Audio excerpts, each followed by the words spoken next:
तो रोज की तरह अनलिखित ब्लॉग में सबका हार्दिक स्वागत है। सबके मंगल भविष्य की कामना के साथ दोस्तों, आज प्रेरणादायक विचारों के अनुसार हमें अपने जीवन में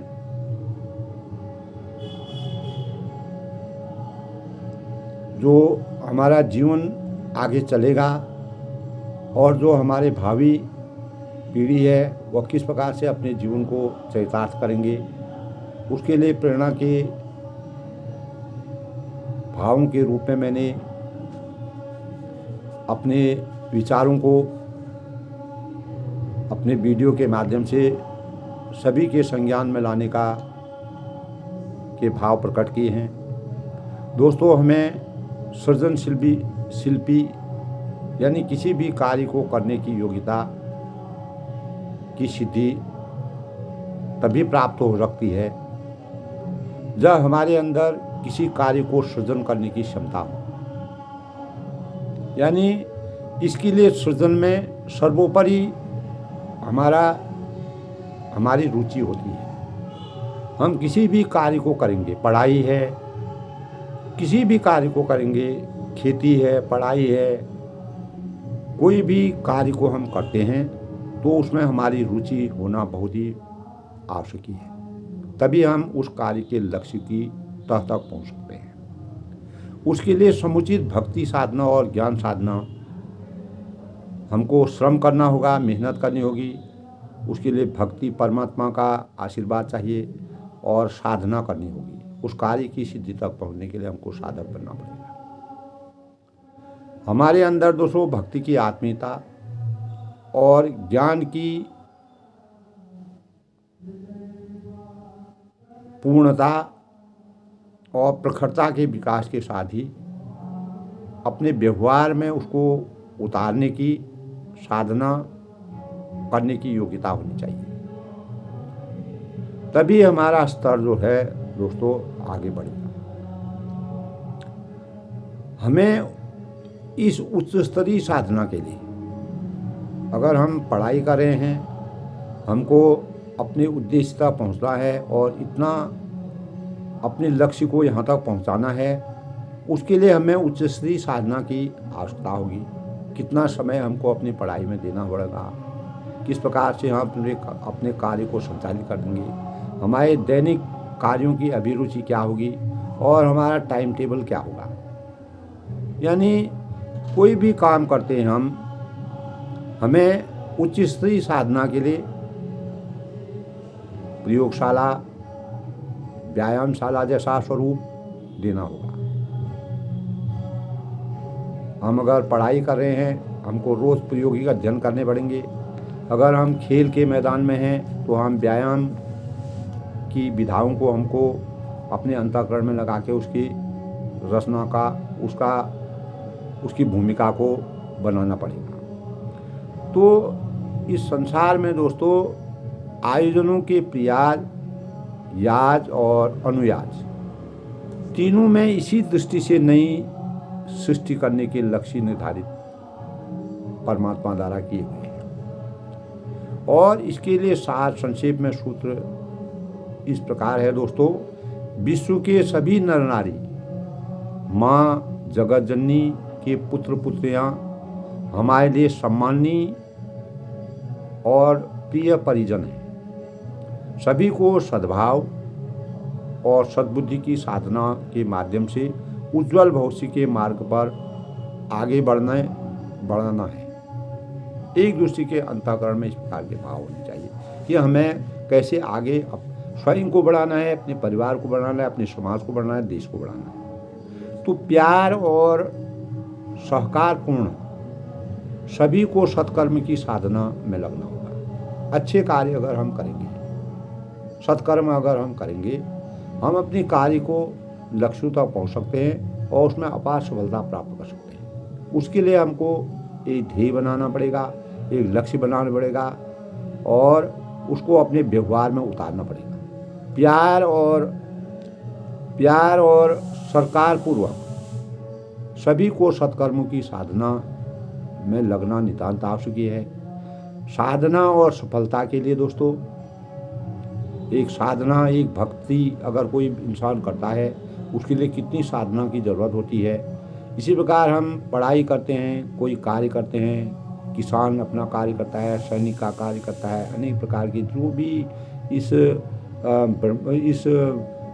जगत में जितने प्रकार के भी कार्यों का स्वरूप है, उनको सही स्वरूप देने के लिए, उसको सफलता की सीढ़ी तक पहुंचाने के लिए साधना करने वालों को आत्मीयता के सूत्र में बांध कर उन्हें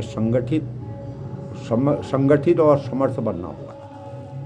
तभी हम जो है अपने अच्छे सृजन शिल्पी बन सकते हैं। सभी को भवरोग से मुक्त करके, जितने प्रकार के व्याधियां हैं उनको मुक्त करने के लिए एक इस प्रकार की रचना बनानी चाहिए। स्वस्थ रहे, समर्थ रहे, व्यक्तित्व के स्तर तक, व्यक्तित्व को कैसे अपने लेवल तक पहुंचाने के लिए इस संसार के जो अनेक प्रकार के चुनौतियां हैं और उनका सामना करते हुए आगे बढ़ना चाहिए। जैसे ऋषि मुनि हैं दोस्तों, ऋषियों के अनुभव ज्ञान सूत्रों में जन जन तक पहुंचाना चाहिए, अपने जीवन में उसको चरितार्थ करना चाहिए। और हमको आधुनिक परिवेश में उसको, जैसे ऋषियों ने जो कार्य किया, उन कार्यों को आधुनिक रूप में उसको एक नया मॉडल पेश करना चाहिए। तो सफल स्वाध्याय के माध्यम से उनकी जो प्रज्ञा है वो इतना प्रखर बनाना है कि वह जीवन में उसको उभारने वाले किसी प्रकार के भी भेद हों, अवरोध हों, परेशानियां हों, चुनौतियां हों, उसको पार करते हुए अपने इष्ट लक्ष्य की ओर निरंतर बढ़ते रहें। तब हम सही सृजन शिल्पी बन सकते हैं। और छोटे छोटे स्वाध्याय से अपने जो हमारा प्रोग्राम है उसको स्थापित करना चाहिए। ये भावी नागरिकों के लिए बहुत ही अच्छी बातें हैं दोस्तों। और नियमित स्वाध्याय के लिए प्रशिक्षित करने का क्रम बनाना चाहिए। अगर हम नियमित स्वाध्याय करेंगे तो दोस्तों जो अपने दैनिक कार्यों को, अच्छे कार्यों को करते हैं, उनको जब तक अपने कार्य को वह नहीं कर लेते हैं तब तक उनको चैन नहीं आता है। जिसका एक व्यसनी होता है तो वह जो है जब तक अपने व्यसन का प्रयोग नहीं करता है तब तक उसको नींद नहीं आती है। इसी प्रकार एक स्वाध्याय वाला व्यक्ति जो है, जो अपनी रचना में लगा हुआ है, जो उसका लक्ष्य है, जो सफलता तक पहुंचाना है, अगर जब तक वह उस कार्य को, आज का जो कार्य है वह पूरा नहीं करेगा तब तक उससे चैन नहीं मिलेगा। तो अनेक प्रकार के छोटे छोटे नियमित स्वाध्याय के लिए प्रेरित और प्रशिक्षित करने का क्रम एक दूसरे को बनाना चाहिए।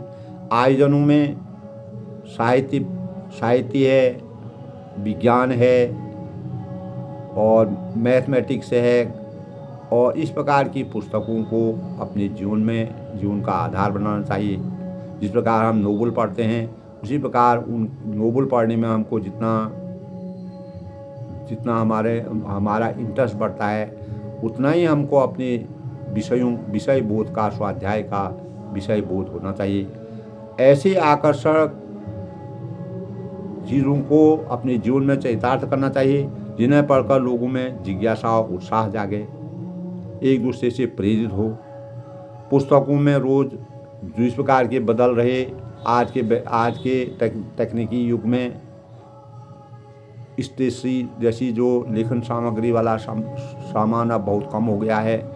अब लोग जो है क्या कर रहे हैं, अब लोगों में जो है कंप्यूटर के थ्रू पढ़ाई हो रही है, टेक्नोलॉजी बढ़ गई है, उसी में अपने भावों को, विचारों को सिद्ध कर रहे हैं। और हमारा जीवन अनेक प्रकार की समस्याओं को पार कर ले, चुनौतियों को पार करेंगे और हर एक कार्य को समाधान के हमारे पास कुछ न कुछ उपाय होना चाहिए। कोई भी समस्या हमारे सामने खड़ी हो जाती है तो उसके लिए हमको हर समय तत्पर रहना चाहिए और विभिन्न प्रकार की जिज्ञासाओं के अनुरूप अपनी पुस्तकों को, अपने अध्ययन को और अपने जो भी कार्य जो कर रहा हो उसमें उसकी व्यवस्था सुनिश्चित कर लेनी चाहिए।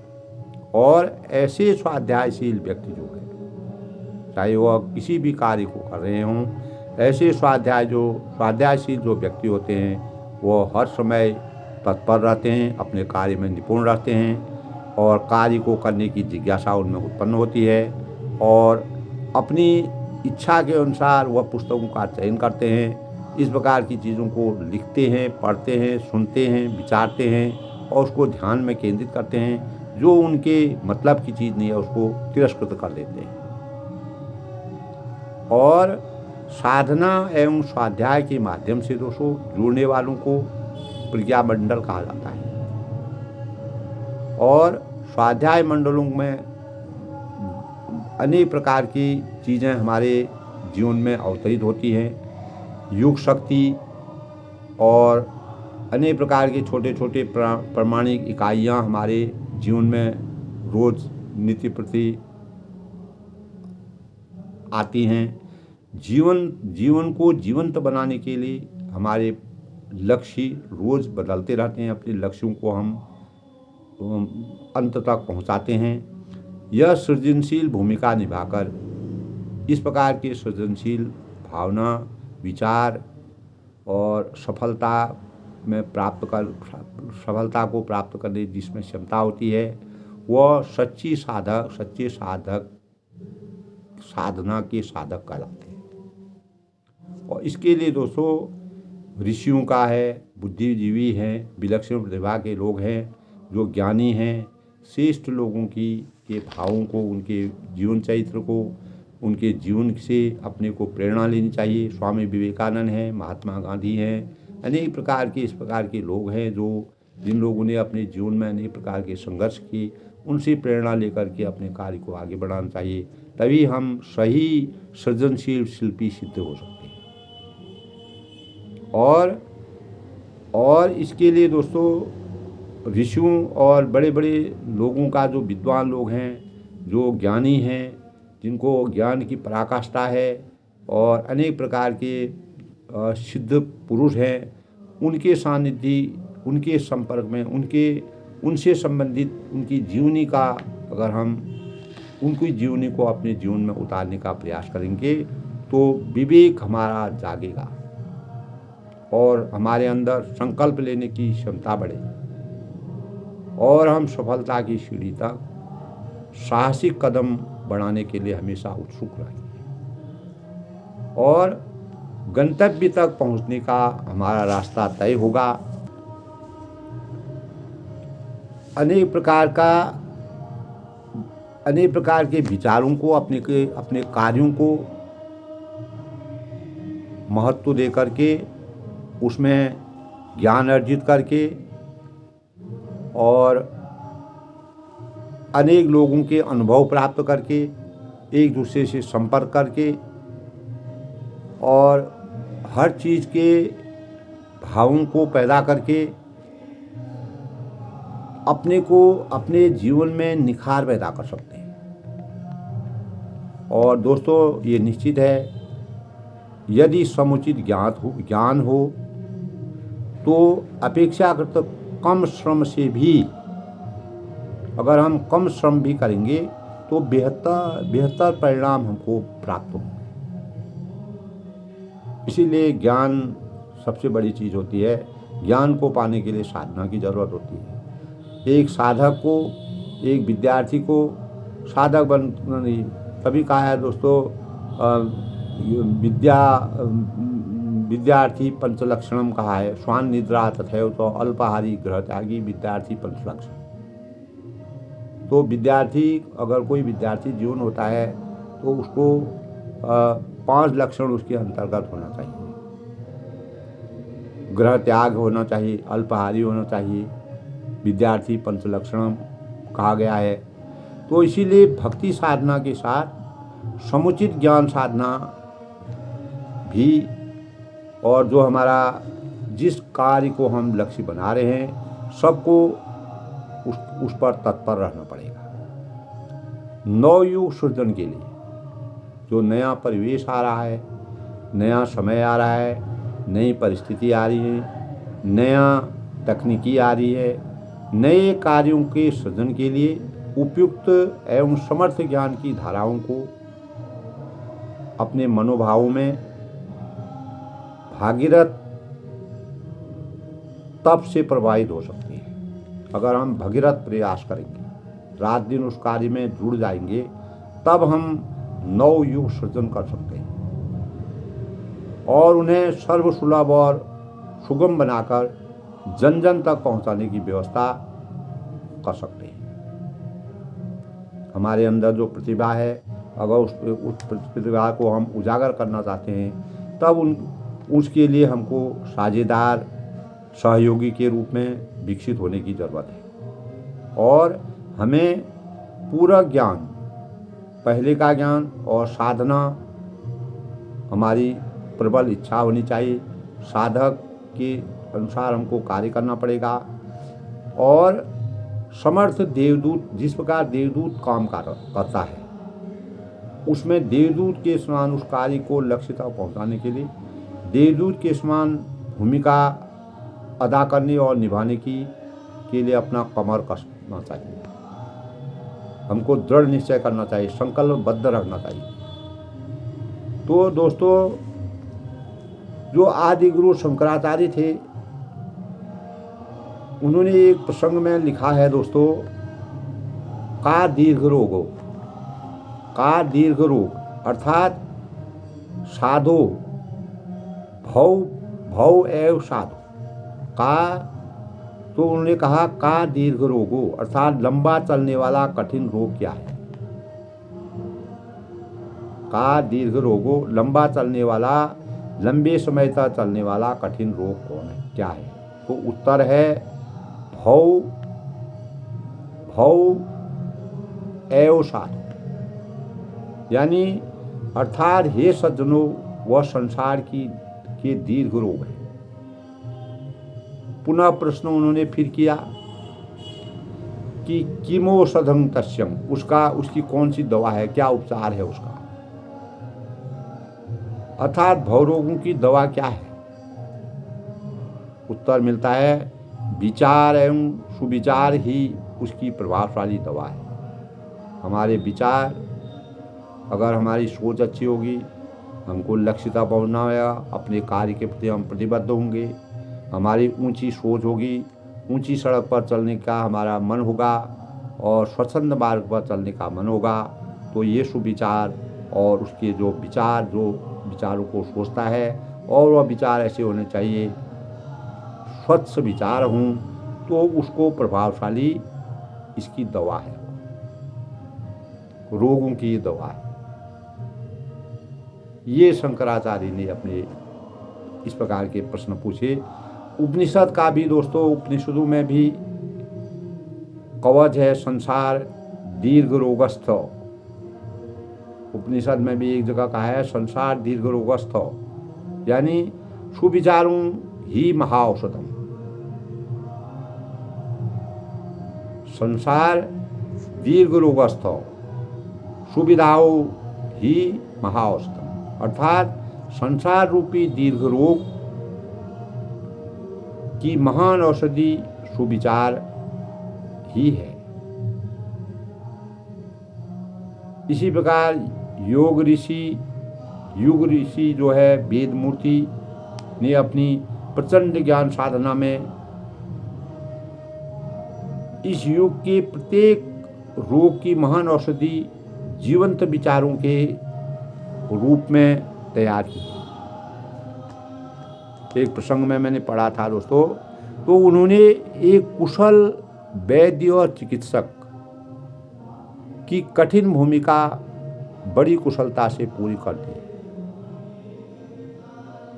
इसी प्रकार अगर एक विद्यार्थी में लगन हो, विद्यार्थी आगे बढ़ना चाहता हो, उसमें भाव हूँ आगे बढ़ने की, भाव अपने माता पिता का सम्मान हो, अपने माता पिता को और अपने मनोबल को ऊंचा करना चाहता हो, तो वह एक कुशलता की पूरी कसौटी पर उतर सकता है। अगर उसके सुविचार हों, विचारों में भव्यता हो और खुलापन हो, तो यह बड़ा कठिन कार्य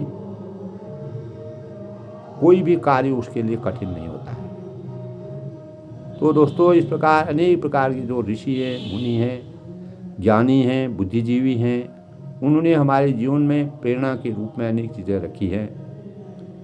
तो अनेक दोस्तों, इस प्रकार सरल कार्य हमारे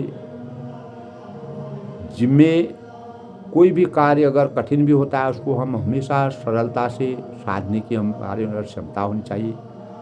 हमें उसको जब तक पूर्ण न हो तब तक उसकी तह तक पहुंचना चाहिए और उसको अनिवार्य रूप देना चाहिए। इस प्रकार की भूमिका को निभाने की क्षमता जिसके अंतर्गत होती है और उसमें अनेक प्रकार के भावों को अर्जित करने की सृजनशिल्पी की ज्ञान साधना की सफलता मानी जा सकती है। तो एक अच्छे सृजनशिल्पी हम उसी को बना सकते हैं जिसके अंतःकरण में अपने लक्ष्य को पहुंचाने, अपनी सफलता को पहुंचाने के साधक अच्छी साधना करके अपने जीवन को चरितार्थ करने की भूमिका निभाने की जो क्षमता उसमें विद्यमान होती है, अगर वह इन भावों को वह अर्जित करने की अगर उसके भाव उसमें होते हैं तो निश्चित ही, चाहे वह भक्ति कर रहा हो, विद्या अर्जित कर रहा हो, खेती कर रहा हो, सेना में कार्य कर रहा हो, राजनीति कर रहा हो, आध्यात्म से है, सामाजिक है, कोई भी कार्य अगर वह कर रहा हो तो अगर उसको उस कार्य की भूमिका को निभाने में वह पूर्ण साधना से कार्य कर रहा है और उसको हर कार्य की निपुणता उसके अंतर्गत में आ गई है, तो वही एक सच्चा सृजनशिल्पी की ज्ञान साधना की सफलता में एक कसौटी के रूप में, सांचे के रूप में ढल सकता है। आनंद लेखनी ब्लॉग में दोस्तों सबका हार्दिक स्वागत है। इसी प्रकार में रोज़ प्रेरणा के रूप में कुछ न कुछ अपने मन में, विचारों में सोच करके सबको कुछ न कुछ नया बताने का प्रयास करता हूँ। अपने भावों को सबके सम्मुख प्रस्तुत करता हूँ। सब लोग दोस्तों इन भावों को सोचें और समझें। मुझे भी आप लोगों से कुछ सीखने का मौका मिलता है। सबके मंगल भविष्य की कामना के साथ सब लोग खुश रहें। ख़ास तौर से जो भावी नागरिक हैं उनको इन बातों को सुनना चाहिए, अपने जीवन में चरितार्थ करना चाहिए, अपने लक्ष्य तक पहुंचना चाहिए और सफलता की सीढ़ी में उतर कर स्वयं का, अपने परिवार का, अपने माता पिता का और समाज का और देश की उन्नति के भाव अपने अंदर पैदा करने चाहिए। सब लोग खुश रहें और प्रसन्न रहें।